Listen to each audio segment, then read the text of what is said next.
Последните случувања се алармантни по загадувањето на водата во Гостивар и откако видовме колку е лесен пристапот до овие системи за водоснабдување во Гостивар.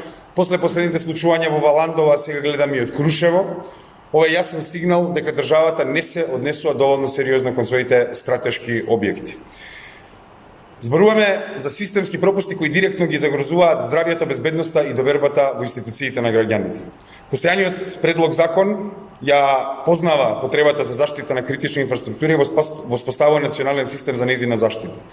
Но ние сметаме дека тоа не е доволно. Нашето решение е јасно. Обезбедувањето на стратешките објекти и критична инфраструктура од највисоко национално значење треба да го врши армијата на Република Македонија. Зошто е тоа така? Затоа што водоснабдителните системи, браните, енергетските капацитети, клучните комуникацијски центри и другите стратешки објекти не се само имот на институциите, туку тие представуваат клучно прашање за националната безбедност на нашата држава. Доколку овие системи не се заштитат на вистински начин, последиците по нас може да бидат неизмерни. Армијата е единствената институција која располага со потребна организација, дисциплина, обучен кадар и капацитет за континуирано обезбедување на овие објекти. Во време на се поголеми безбедносни ризици, хибридни напади, меѓу другото и климатски промени, но и деградација на условите за живот во Република Македонија, сметаме дека националната безбедност не сме да започне откако ќе се случи катастрофа, туку таа треба да биде највисок приоритет. Затоа ќе предложиме законско решение со кои најважните објекти од критична инфраструктура ќе бидат обезбедувани од армијата во координација со другите надлежни институции, како полицијата и собствениците на овие објекти. Државата мора да биде присутна таму каде што е најпотребно и да ги преземе најтешките задачи за осигурување на својата иднина. Време е Македонија да ја свати критичната инфраструктура како прашање на национален суверенитет и национална безбедност.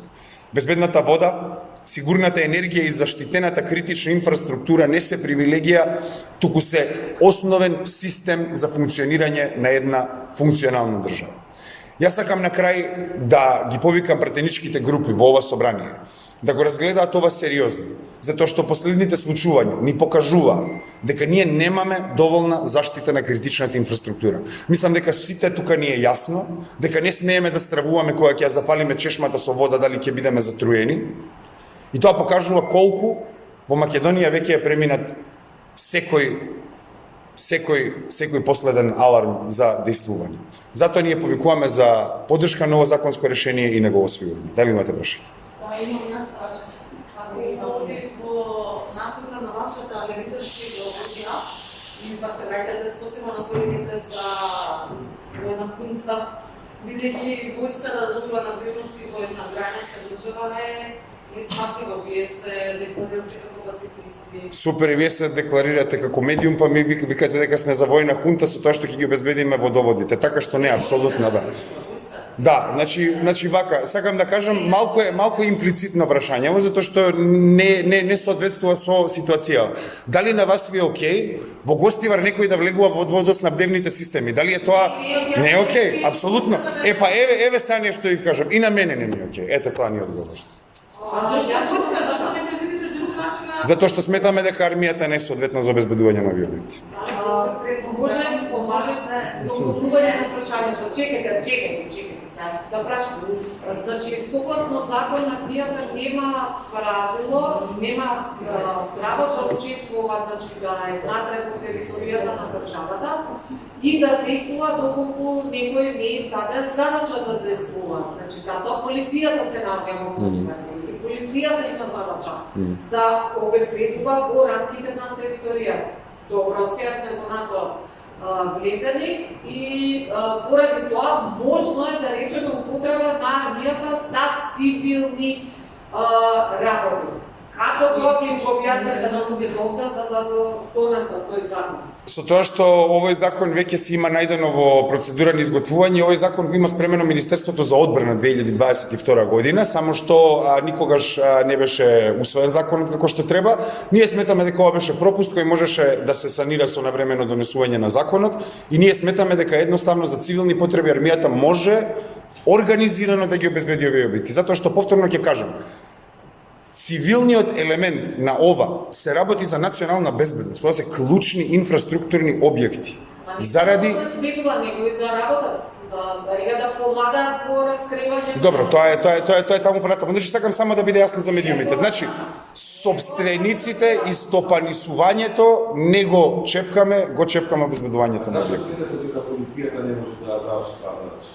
Затоа што сметаме дека полицијата завршува многу задачи. Сметаме дека армијата како институција која е најдисциплинирана, која има задача за обезбедување на безбедноста на Република Македонија, сметаме дека е прикладна институција заради нивната дисциплина, заради нивната организираност и заради нивната природа како вооружени сили да го прават тоа. Исто во дали дека армијата ги брани границите на за безбедност се движи на институцијата на ватрешни работи. А цивилната заштита на објектите можеме да ја ставиме под армијата со измени во закони. Затоа ние најавуваме изменување на законот, предлагаме, ќе го поднесеме законот и ќе разговараме во склоп на собранието. Јас повторно ќе нагласам. Ние предлагаме армијата да ги чува главните инфраструктурни објекти од критично значење.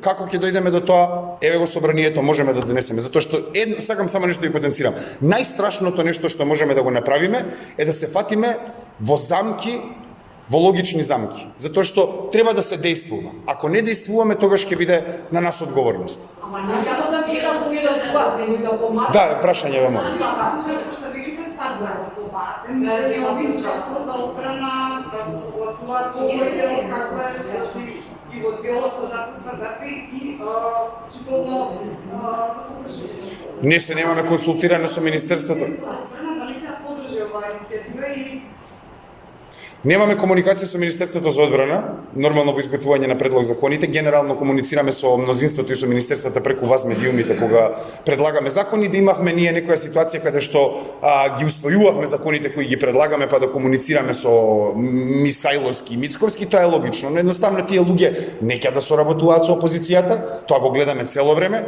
и што треба со кој ние да се координираме. Ние им предлагаме гледајќи ја нивната инертност, затоа што сметаме дека владеачкото мнозинство не презема доволно не само во овој поглед, не презема доволно во уште милион мали работи за кои ние зборуваме тука 2 години. Левица поднесува 20-30 закони има поднесено Левица. И со кој да се консултираме? Со Мицковски да се консултираме? Не. Ние го најавуваме овој закон, текстот уште не е готов, текстот ќе биде готов и текстот ќе биде доставен до собранието.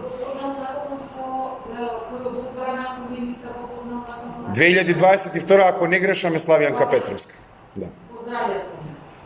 Дали има некои прашања, а не дофрлување? Ви благодарам.